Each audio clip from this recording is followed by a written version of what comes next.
Welcome in this video. In the last video, I left with the checkout form being created and, well, telling you might try implementing Stripe on your own. Now, no matter if you were successful or not, let's do it together now.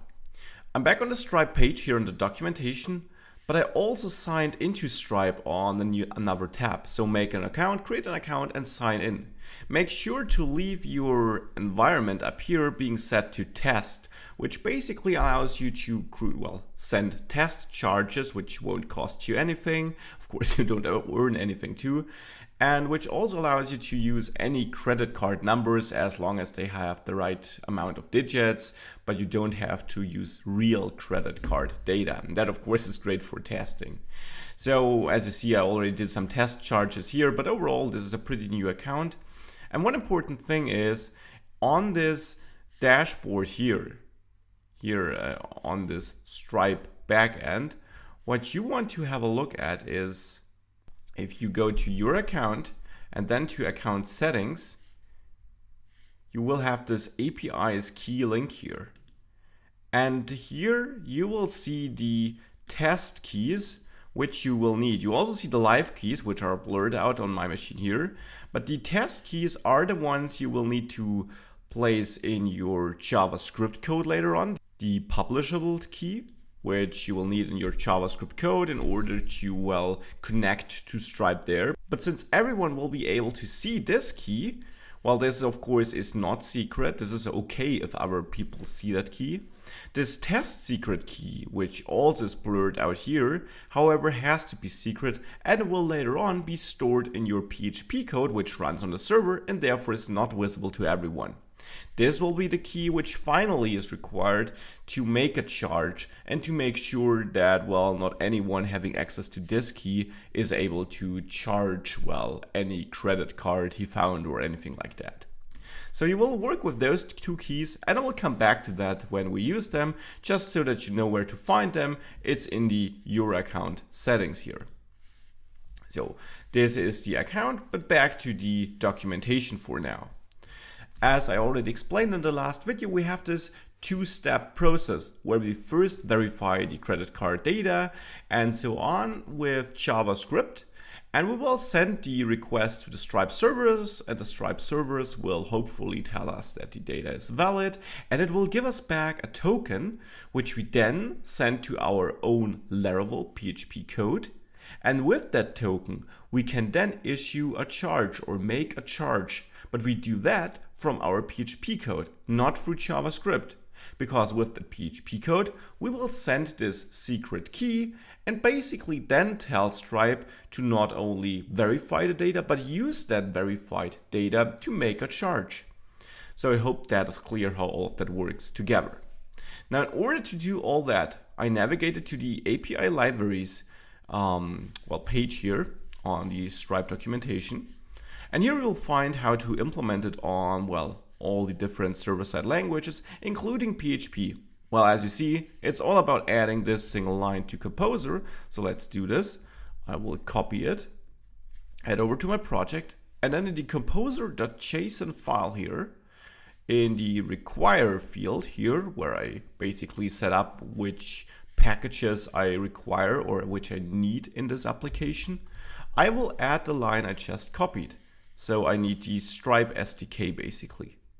Now with that, I not only need to, add it here, I also need to install it. So I will open up my terminal, navigate into this folder, which this automatically did, and then I will run composer update or composer install, which will basically just update this version here.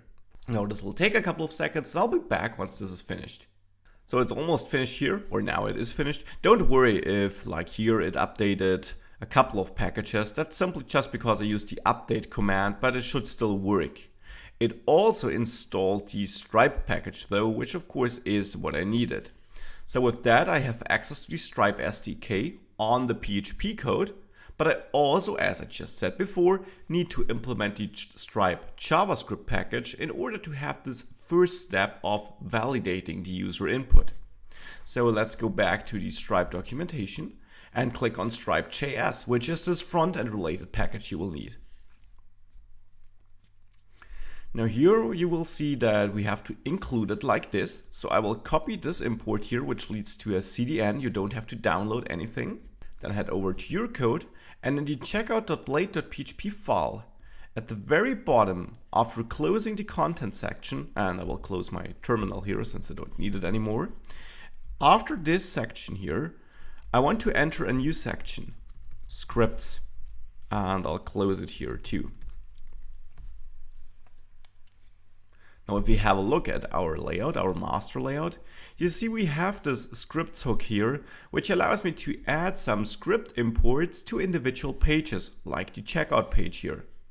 So inside of this scripts section here, I will throw in this import I just grabbed from the Stripe documentation. And with that, I have access to the Stripe SDK. Now, of course, that isn't enough. I need to write my own JavaScript code to now basically fetch all the information from this form and then send it to the Stripe server to validate it. Now, in order to do this, I will go into my public source folder, create a new folder here, which I'll name JS for JavaScript, and add a new JavaScript file, and I will name it checkout.js. And the name, of course, is up to you. Back in the checkout.blade.php file, after importing the Stripe SDK, the JavaScript SDK here, I will just add a new import. Here I will use my templating syntax, then the URL helper, and the to method to get a clear and correct link or URL to my JavaScript files, no matter on which page of my application I am.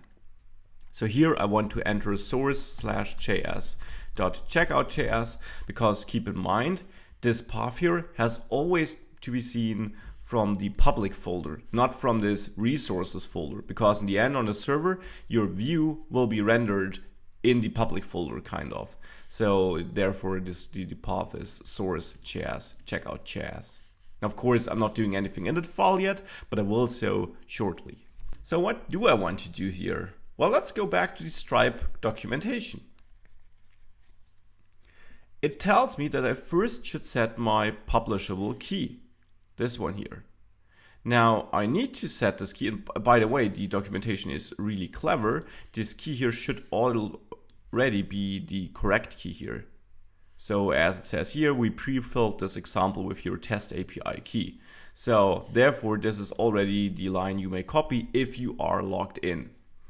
So I will copy the line and throw it into my checkout file.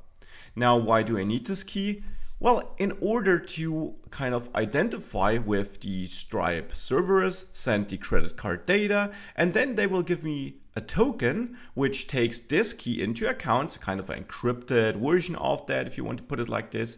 And later I can use this token on my PHP code or in my PHP code to make a charge. There I will connect it with my secret key, and with this combination of token based on this public key and my secret key, well, Stripe can be sure that nothing fishy is going on, and that instead the page and the user who validated the credit card info is also the one making the purchase, and that we're not, well, kind of using some cross-site scripting attacks or anything like that. So therefore we need this publishable key to make this transaction secure. Next, as the documentation tells me, I need to collect the card details here. Now, as you can see, they use jQuery here, and I will just copy this code and also throw it into my file here. Now, that wouldn't work like this though, because right now this would get executed immediately as soon as this file is loaded, which of course happens as soon as this page here is loaded. And that is not really the behavior I want, because if I would do it like that, well, then it would be submitted before the user hit submit, before the user actually clicked this button. Therefore, I will go back to the checkout page, and I want to add an event listener listening to this form submission.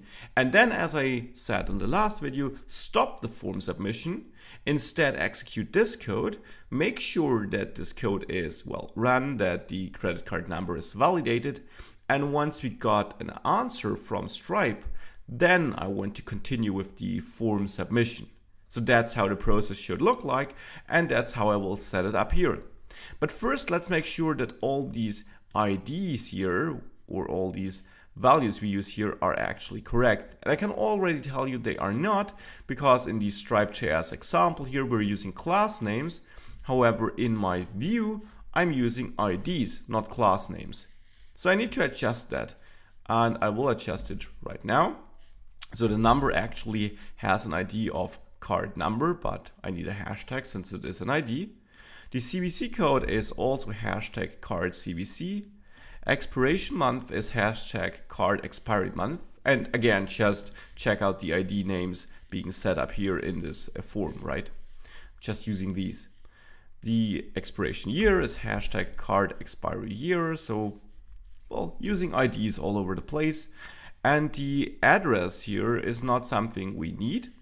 I won't submit this here, but I will submit the name, let's say. So $, hashtag, whoops, should be a string though, hashtag card name.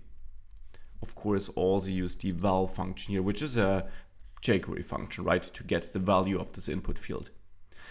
So that's the information I will submit. And then this will be the callback being executed once we get back, well, an answer from Stripe. Now we don't have that callback yet, and we don't have this form submission interruption I was talking of earlier. So let's implement both. I will create a new variable which I will call $form, but name of course up to you. And I will select it by ID, the checkout form. Keep in mind that's the ID I assign to the overall form here, the form tag. So with that, I'm fetching this overall form. And then I want to use my form here, use the submit method, which is just a jQuery method, right? This is just a shortcut to create a onSubmit event listener. And with the submit method, I will pass a callback or an anonymous function, which should get executed whenever the user submits the form, where I will pass the form submission event. And now inside here is the place where I want to execute this Stripe code. Now I also want to show potential errors happening throughout this submission process. Therefore, I will go back to my shopping cart or to my checkout view here. And right before opening the form, after the total, I will add a div which I will give an ID of, let's say, charge error, which should get a class of alert, alert danger. These are just bootstrap classes. I will also add a conditional class using template expression here to check if my session does not have an error, well, object or field inside it. So if we don't have an error, then I want to add the hidden class, which basically, well, will hide this div. Otherwise, I want to show it and I won't attach an extra class. So all I'm doing here is just hide the div if I don't have an error, because then I, of course, don't want to show this error page here. Now then, if we do have an error, then I want to output it here. So session get error, like this. Now, I could show errors here, but I also need to set them, right? So back in the checkout.js file, when submitting the form, I want to take my charge error. Remember, I assigned this as an ID here, charge error. So I'm selecting it with jQuery here, and I want to add a class hidden. So I'm hiding all errors whenever I submit the form, because at this point there can't be any errors. So it's certainly right to attach this class. Then I want to find the button which submits the form, and I want to set it to being disabled. And I'm just using jQuery code here. If you're not familiar with that, definitely have a look at some jQuery tutorials. I want to disable the button because I don't want the user to hit on it or to click it multiple times, because I'm already sending the data to Stripe and I don't want to send it over and over again. That could mess up the application. Therefore, I'm disabling the button for the time it needs for Stripe to answer. After all that, I will just return false. And this is important because this means Once all this code here is executed, so we send the request to Stripe and we're waiting for the response, in which case we would execute the Stripe response handler, which we have yet to create. Well, we execute all that code, but then we return false, which means, okay, we're done. Don't continue with the form submission, because remember, we're in the form submit event handler here. That is important because otherwise now we would send a post request to Laravel, and I don't want to do that right now because right now I haven't validated the form yet. Remember, this is an asynchronous task here. The response might not be there yet, so I don't want to continue with the charge because I haven't validated the credit card information yet. That is why I return false and just tell my code, the browser, okay, wait a second, don't continue with form submission. We don't need to do anything here.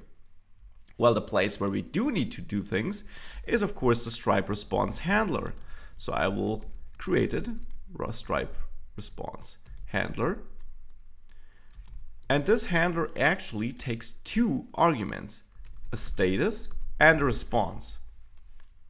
Now in here, I will check if we do have a response error, so if something went wrong. And if that is the case, I want to show the error, of course. So then I would, well, basically select my charge error, like up here, the div I want to show any errors in. I would remove the hidden class, because now I want to show it. And instead, I would, well, set the text to show my response error message. This is an error message being sent by Stripe, by the way, this here. So now I would display my error, and then I also want to enable the button, of course, because now I'm done. I got my response. I know that, well, we got an error, but I want to enable the user to submit the form again to fix this error, right? So therefore I'm enabling the button again. If we don't have an error though, well then I will be in the else block here, and I know that the, well, validation was successful and that Stripe will have sent me a token. So I will store this token in a token variable, and I can access it on the ID field in the response. How do I know that? Well, if you have a look at the documentation, you see this example response handler down here, and this is what they're doing here. They are getting the token here from response ID. Now I also need to append this token to my form, and I will just copy their code here, copy both lines actually, to make sure that this new token is now added to the, well, HTML code to the DOM as a hidden input field. So this checkout blade PHP file will receive another hidden input field at the end of the form, which holds this Stripe token, which again we need to send to the server, to Laravel, to there send it to Stripe again when we actually make the charge. We didn't charge yet, we just validated the data. So therefore now I'm sending this token, or I'm pending it so that I can send it. And with this last line here, I'm actually submitting the form. So with get 0, I basically just get the form, and with submit, I will submit it. Because now I do want to send the post request. Now I don't want to capture it with JavaScript. Now I basically let the request continue. Before I stopped it and I threw in JavaScript and Stripe to validate the data. Now that the data is validated, I want to continue and submit the form to the server, which I do with this line. With that, all these Stripe front-end related things are set up, and we should be able to work with this. However, just saw this should be hashtag charge error here, as should it be down here. Little mistake on my side because I'm selecting by ID here. So with that, I'm ready to submit the data to Stripe to validate it. But of course, I don't have any code in place to actually, well, send it on the PHP side and make the charge. So this will be what we're working on next.